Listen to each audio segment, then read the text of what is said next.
Hello दोस्तों, आप सभी का फिर से स्वागत है। इससे पहले मैं भारतीय संविधान की प्रस्तावना का विस्तृत रूप से डिस्कशन किया था। आज मेरा दूसरा कार्यशाला है। आज मैं मौलिक अधिकार के संदर्भ में जो है उसके प्रत्येक पहलू पर विस्तृत रूप से चर्चा करने वाला हूँ। एक एक पॉइंट जो है उन सभी की व्याख्यात्मक अध्ययन में कराऊंगा, लेकिन साथ ही दो अध्याय है। एक है नागरिकता और एक है संघ तथा उसके राज्य क्षेत्र। इन दो अध्याय को फिलहाल मैं स्किप कर रहा हूँ। इसका मुख्य कारण है कि प्रतियोगिता परीक्षा के दृष्टिकोण से आप सभी को तैयार करना, प्रतियोगिता परीक्षा के दृष्टिकोण से टू द पॉइंट आप लोगों को तैयारी करवाना, ताकि आप प्रतियोगिता परीक्षा को आसानी के साथ उत्तीर्ण कर सके बिना किसी भटकाव के। तो चलिए, आज मैं मौलिक अधिकार की विस्तृत चर्चा करूंगा। सबसे पहले हम देखेंगे मौलिक अधिकार। आपके जहन में आ रहा होगा कि मौलिक अधिकार की परिभाषा क्या है। तो बहुत सारे टीचर्स जो होते हैं, बहुत सारे स्टूडेंट भी होते हैं, इतना उन्हें ज्ञात होता है कि भारतीय संविधान की प्रस्तावना भारतीय संविधान का मौलिक अधिकार है। उसका जिक्र जो है संविधान का अनुच्छेद 12 से लेकर 35 तक है, लेकिन अनुच्छेद 12 में क्या है बहुत लोगों को इसके संदर्भ में पता नहीं है। तो चलिए, हम आज इस टॉपिक पर हम चर्चा करते हैं कि भारतीय संविधान के अनुच्छेद 12 में क्या है।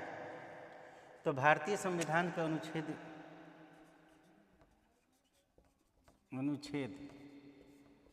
12, भारतीय संविधान के अनुच्छेद 12 में है जो है मौलिक अधिकार की परिभाषा दी गई है। और मौलिक अधिकार की परिभाषा किस तरह की है? इंडियन पॉलिटी में आप पढ़ेंगे थ्योरी पेपर में, तो एक चैप्टर आपको मिलेगा अधिकार। तो अधिकार के संदर्भ में हैरोल्ड जेम्स लास्की ने एक परिभाषा दिया है।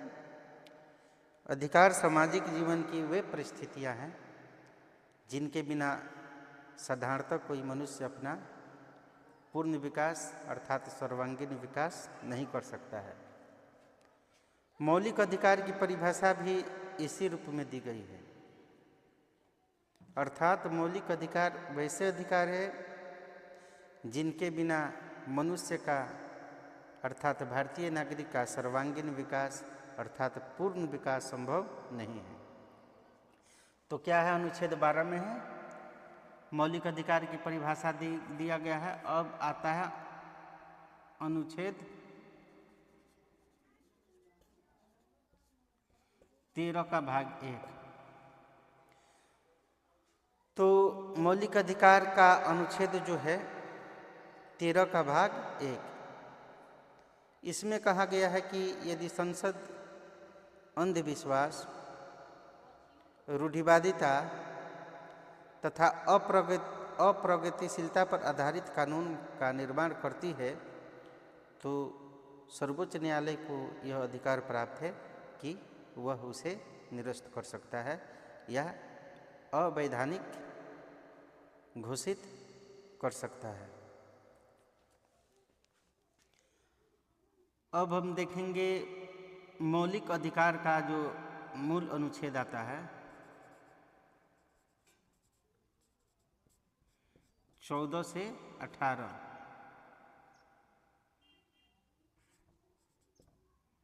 समानता का अधिकार।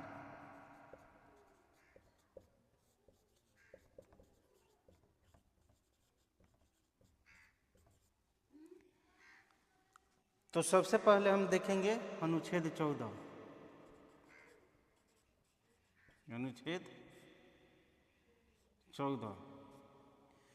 तो अनुच्छेद 14 में जो है दो तरह की बात कही गई है। पहला है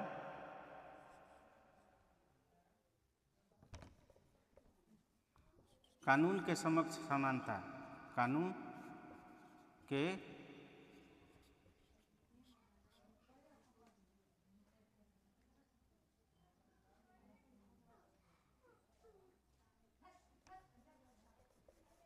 कानून के समक्ष समानता।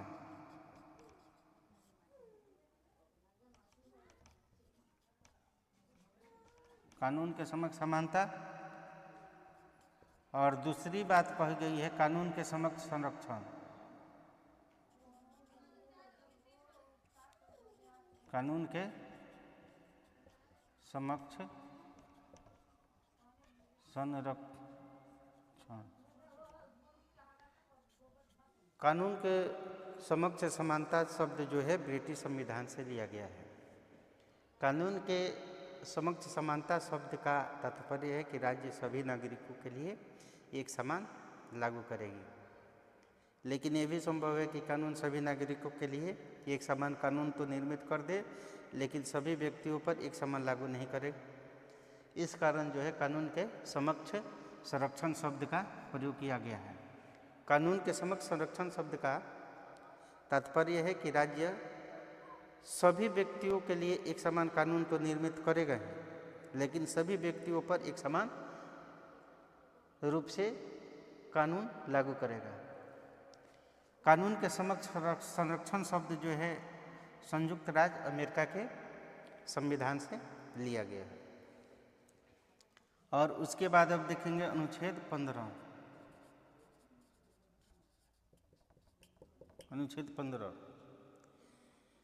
भारतीय संविधान के अनुच्छेद 15 में कहा गया है कि धर्म, जाति, लिंग, जन्म स्थान इत्यादि के आधार पर भारतीय नागरिकों के साथ जीवन के किसी भी क्षेत्र में भेदभाव नहीं किया जाएगा। सार्वजनिक स्थलों जैसे कुओं, तालाबों, वाचनालयों, पुस्तकालयों इत्यादि, सिनेमा घरों, रेलवे स्टेशनों इत्यादि स्थलों पर किसी प्रकार का भेदभाव नहीं किया जाएगा। अनुच्छेद 15। अब है अनुच्छेद 16। अनुच्छेद 16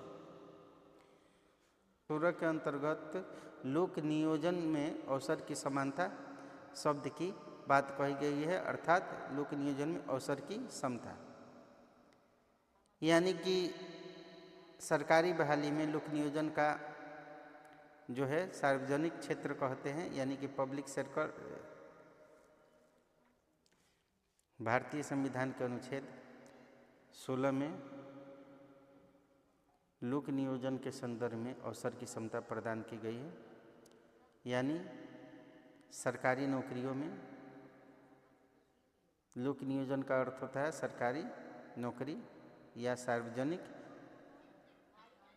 पद या सार्वजनिक क्षेत्र, इसको पब्लिक सेक्टर कहते हैं। तो लोक नियोजन में यानी कि सरकारी बहाली में किसी प्रकार का भेदभाव नहीं किया जाएगा, लेकिन साथ ही सरकार जो है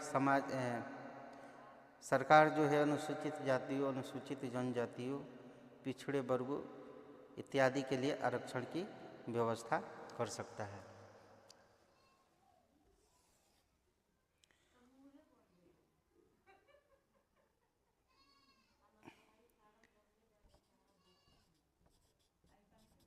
लेकिन इसका अपवाद भी है। नहीं, इसका अपवाद तो मैंने बता दिया।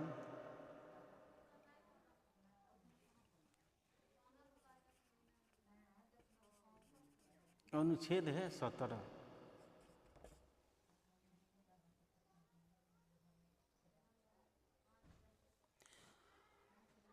तो अनुच्छेद 17 में क्या है? अस्पृश्यता का अंत। अस्पृश्यता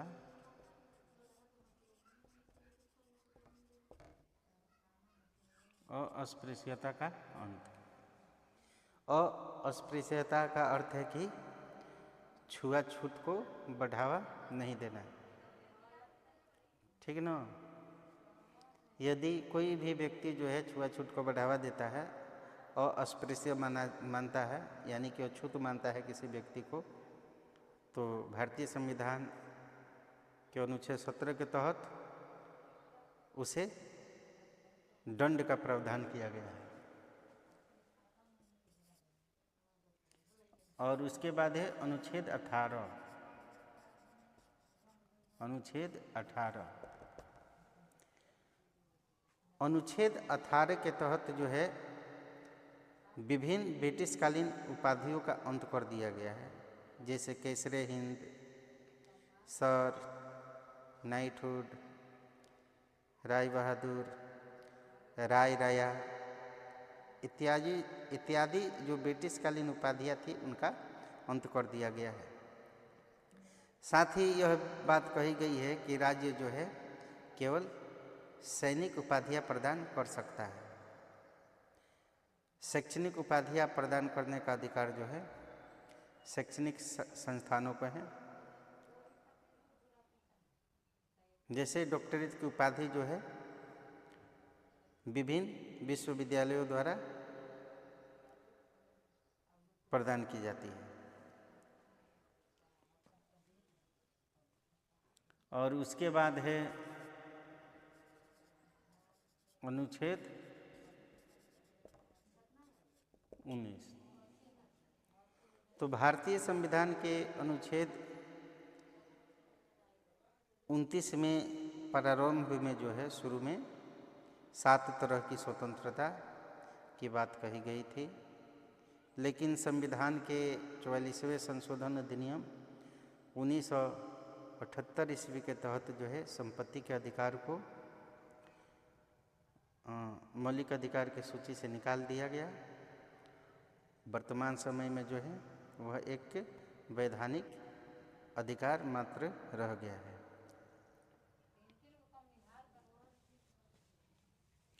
तो वर्तमान समय में अनुच्छेद 19 के तहत जो है 6 तरह की स्वतंत्रता शेष रह गई है। पहला है विचार एवं अभिव्यक्ति की स्वतंत्रता। विचार एवं अभिव्यक्ति की स्वतंत्रता, विचार एवं अभिव्यक्ति की स्वतंत्रता।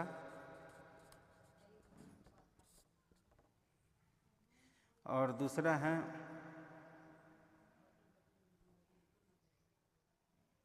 शांतिपूर्ण ढंग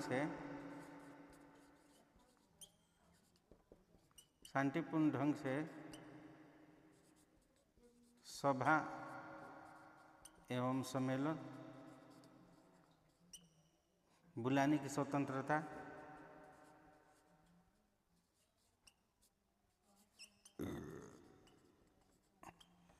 शांतिपूर्ण ढंग से सभा एवं सम्मेलन बुलाने की स्वतंत्रता। दूसरा तीसरा है कोई संघ या संगठन बनाने की स्वतंत्रता। और चौथा है भारत के किसी राज्य क्षेत्र में आने जाने की स्वतंत्रता। और पांचवा है भारत के किसी राज्य क्षेत्र में बसने की स्वतंत्रता, लेकिन जम्मू कश्मीर इसका अपवाद है। कोई भी भारतीय नागरिक जो है जो दूसरे राज्यों में का अधिवासी है वह जम्मू कश्मीर राज्य में अस्थायी तौर पर नहीं बस सकता है। वर्तमान समय में जो संविधान का अनुच्छेद 370 जो है वो वर्तमान समय में भी अभी लागू है। तो जम्मू कश्मीर राज्य में आप अस्थायी तौर पर नहीं बस सकते हैं। और उसके बाद आता है कोई आजीविका, कारोबार या व्यापार करने की स्वतंत्रता। लेकिन इसका भी अपवाद है। कोई व्यक्ति जो है वेश्यावृत्ति के व्यापार को नहीं अपना सकती है और नशीले पदार्थों के व्यापार पर प्रतिबंध लगाया गया है, जैसे चरस, गांजा, अफीम। जो स्वास्थ्य के लिए हानिकारक पदार्थ है उन पर प्रतिबंध लगाई गई है। विचार एवं अभिव्यक्ति की स्वतंत्रता है, उसका भी अपवाद है। यानी कि विचार एवं अभिव्यक्ति की स्वतंत्रता तो आपको है, लेकिन इसका निर्बाध जो है प्रयोग नहीं कर सकते हैं। यानी कि इस पर सकारात्मक रुकावट स्थापित की गई है। यानी कि विचार का प्रयोग जो है आप सही रूपों में कर सकेंगे, उसका गलत इस्तेमाल नहीं करेंगे। तो पहला है, किसी न्यायालय के खिलाफ या न्यायाधीश के खिलाफ आप उसकी अवहेलना, उसकी जो है निर्णय का अवमानना आप नहीं कर सकते हैं, इस पर पाबंदी लगाई गई है। यदि किसी न्यायालय या न्यायाधीश की डिसीजन का आप उल्लंघन करते हैं तो आप उल्लंघन करते हैं तो आपको दंडित किया जाएगा।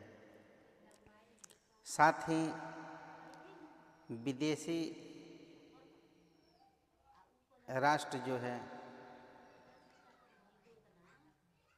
उनके संदर्भ में भी आप कमेंट नहीं कर सकते हैं। यानी कि भारत का मान लीजिए कि बेहतर संबंध है रसिया के साथ, तो आप रसिया का आलोचना नहीं कर सकते हैं।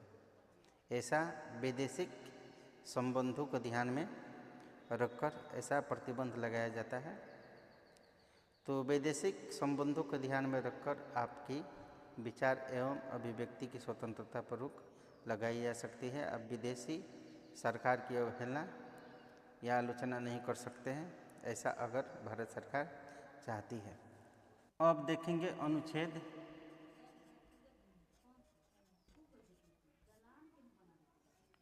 20।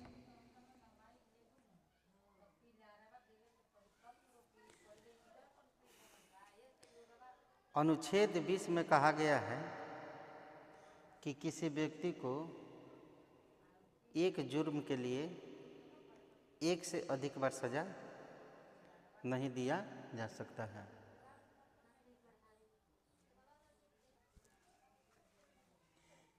भारतीय संविधान के अनुच्छेद 21 में प्राण तथा दैहिक स्वतंत्रता के संदर्भ में वर्णन किया गया है। अर्थात दूसरे शब्दों में कहे कि किसी व्यक्ति को उसकी दैहिक स्वतंत्रता तथा प्राण से तभी वंचित किया जाता है जब वह विधि द्वारा स्थापित प्रक्रिया का उल्लंघन किया हो। यानी कि कोई गैर कानूनी काम करता है तभी उसे दंडित किया जा सकता है, या किसी प्रकार की शारीरिक सजा दी जा सकती है, या कारावास में रखा जा सकता है।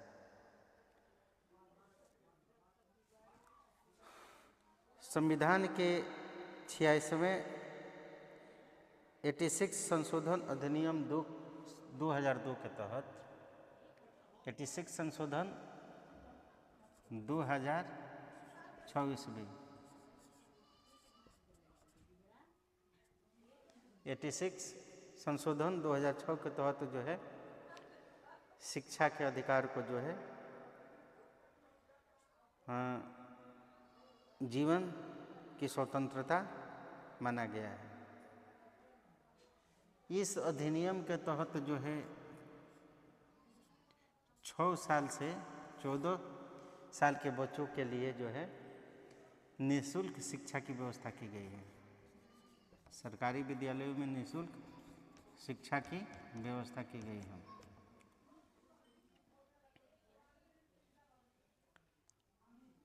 अब है अनुच्छेद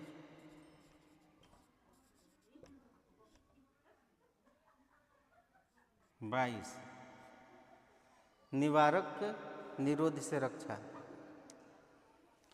अर्थात किसी व्यक्ति को गिरफ्तार किया जाता है तो उसे 24 घंटे के अंतर्गत जो है देश के किसी सक्षम न्यायालय में प्रस्तुत करना होता है। पहला बात हो गया, 24 घंटे के अंतर्गत जो है किसी सक्षम न्यायालय में प्रस्तुत करना होगा। लेकिन आने जाने के समय को इसमें नहीं जोड़ा जाता है। और दूसरा जो है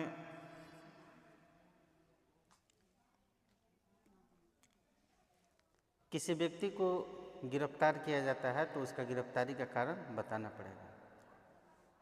और तीसरी बात है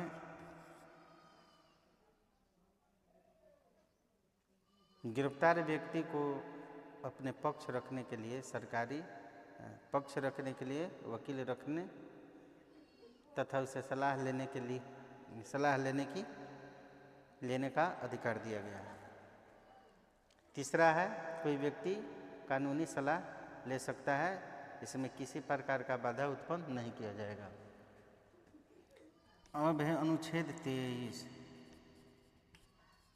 अनुच्छेद 23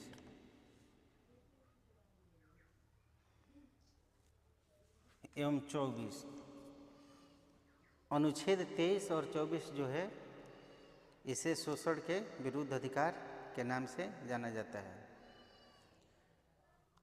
तो 23 में कहा गया है कि मानव का व्यापार कोई नहीं कर सकता है,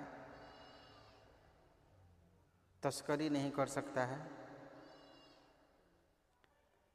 स्त्री लज्जा का भंग नहीं कर सकता है। और उसके बाद जो है अनुच्छेद 24 है। अनुच्छेद 24 में कहा गया है कि 14 वर्ष से कम उम्र के जो बच्चे हैं उन्हें जोखिम भरे कार्यों में नहीं लगाया जा सकता है। इसे दंडनीय अपराध घोषित किया गया है।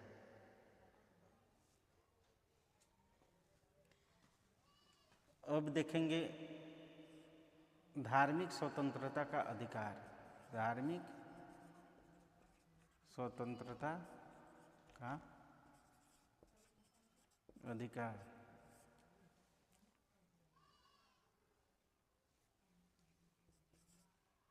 अनुच्छेद 25 से 28 तक भारतीय संविधान के अनुच्छेद 25 से 28 तक जो है धार्मिक स्वतंत्रता का जिक्र है। अनुच्छेद 25 में कहा गया है 25 में कहा गया है कि कोई भी भारतीय नागरिक है स्वेच्छा से किसी धर्म को अपना सकता है, उसका प्रचार प्रसार कर सकता है। 26 में कहा गया है कि कोई भी व्यक्ति जो है धार्मिक संस्थानों के पोषण के लिए, उसके प्रचार प्रसार के लिए, उसके संरक्षण के लिए जो है चंदा एकत्रित कर सकता है, अर्थात धन एकत्रित कर सकता है या राशि एकत्रित कर सकता है। और अनुच्छेद 27 में कहा गया है कि अगर यह राशि एकत्रित करता है, धन एकत्रित करता है, अर्थात चंदा एकत्रित करता है, तो इस पर किसी प्रकार का कर नहीं लगेगा। यह राशि होगी कर मुक्त। और 28 में कहा गया है कि राज्य सरकार या संघ सरकार के द्वारा जो है सरकारी विद्यालयों में धार्मिक शिक्षा प्रदान नहीं की जाएगी और न ही धार्मिक उत्सवों को मनाने के लिए किसी धर्म को मानने वाले व्यक्ति को बाध्य किया जाएगा। और उसके बाद आता है अनुच्छेद 29। अनुच्छेद 29। अनुच्छेद 29 के अंतर्गत हुए किसी भी धर्म भाषा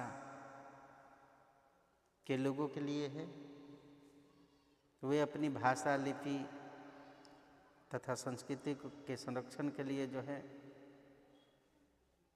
प्रयास कर सकता है। अपने भाषा धर्म संस्कृति इत्यादि को संरक्षित करने का उन्हें अधिकार प्राप्त है। और उसके बाद आता है अनुच्छेद 30।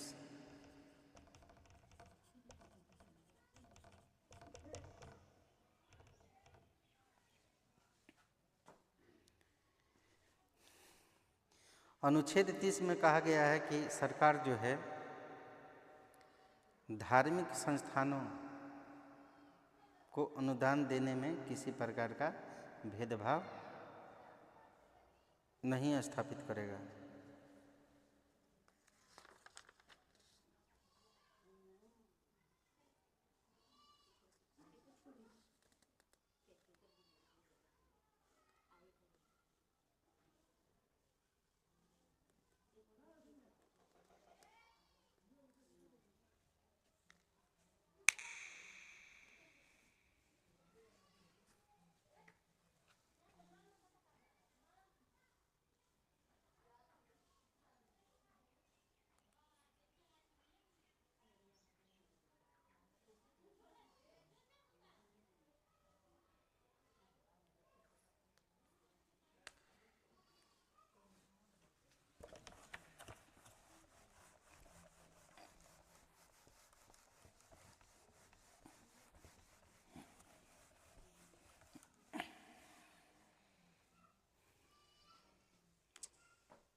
अब है अनुच्छेद 32।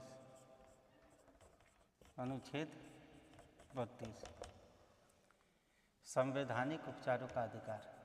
संवैधानिक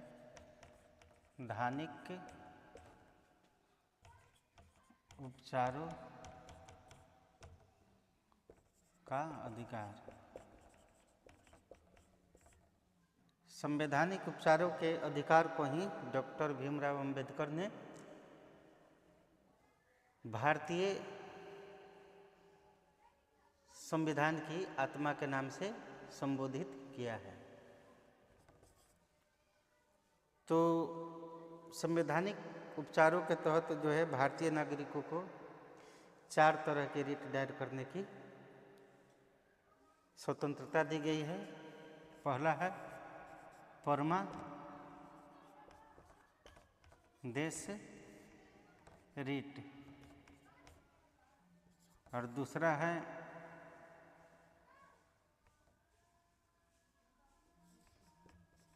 बंदी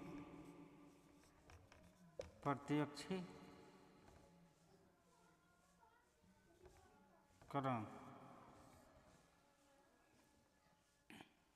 परमादेश बंदी प्रत्यक्षीकरण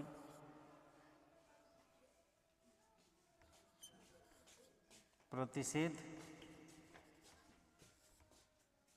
चौथा है उत्प्रेषण और 5वां है अधिकार परीक्षा।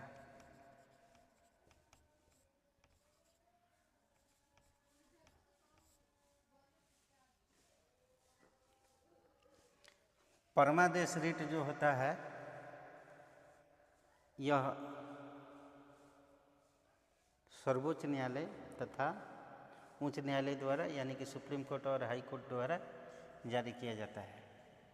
ये किसी अधिकारी के खिलाफ में जारी किया जा सकता है, किसी संस्था के खिलाफ जैसे बिहार बोर्ड है, यूनिवर्सिटी है या अन्य प्राइवेट संस्था है उसके खिलाफ जारी किया जा सकता है। न्यायालय के खिलाफ भी जारी किया जा सकता है। तो परमादेश रिट जो है सभी पर लागू होता है। और बंदी प्रत्यक्षीकरण रिट, बंदी प्रत्यक्षीकरण का अर्थ होता है कि किसी व्यक्ति को यदि बंदी बनाया जाता है तो 24 घंटे के अंतर्गत जो है किसी सक्षम न्यायालय में उस व्यक्ति को प्रस्तुत किया जाता है, लेकिन आने जाने के समय को नहीं जोड़ा जाता है। प्रतिषेध, भारतीय संविधान द्वारा जो है भारतीय न्यायालयों को कुछ मनाही की गई है, कुछ रोक लगाया गया है कि भारतीय न्यायालय जो है कौन कौन से कार्य जो है नहीं कर सकती है। तो पहला है प्रतिषेध। प्रतिषेध, प्रति माने सेध यानी कि रोकना। तो जैसे है कि कोई भी न्यायाधीश है अपने परिजनों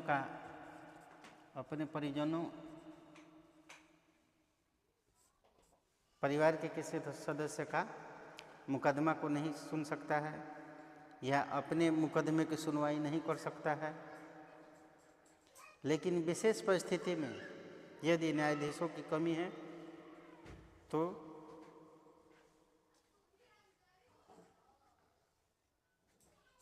अपर न्यायालय द्वारा उस व्यक्ति को मुकदमे की सुनवाई के लिए निर्देशित किया जा सकता है।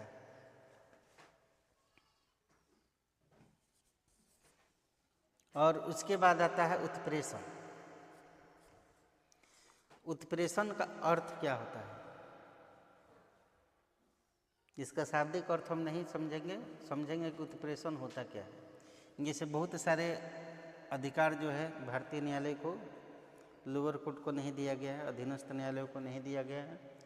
लेकिन न्यायालय जो है, मान लीजिए कि अपने परिजनों का मुकदमा की सुनवाई कर सकती है, कर चुकी है, या मान लीजिए कि उसी पर किसी प्रकार का आरोप है, मुकदमा है और उसकी सुनवाई वो खुद कर रहा है, या बहुत सारे अपने अधिकार से बाहर शक्ति का प्रयोग करती है जिसे संविधान ने उसे प्रदान नहीं किया है। उस तरह की अगर विषयों पर डिसीजन सुना देती है, वैसी स्थिति में जो होता है, हाई कोर्ट जो होता है या सुप्रीम कोर्ट होता है, उत्प्रेषण रीट के तहत है, उसकी फाइल को मंगाता है और उसकी जांच करता है। प्रतिषेध का अर्थ है रुकना, यानी कि अधीनस्थ न्यायालय को जो अधिकार नहीं प्रदान किए गए हैं, यदि उसे बाहर कार्य करती है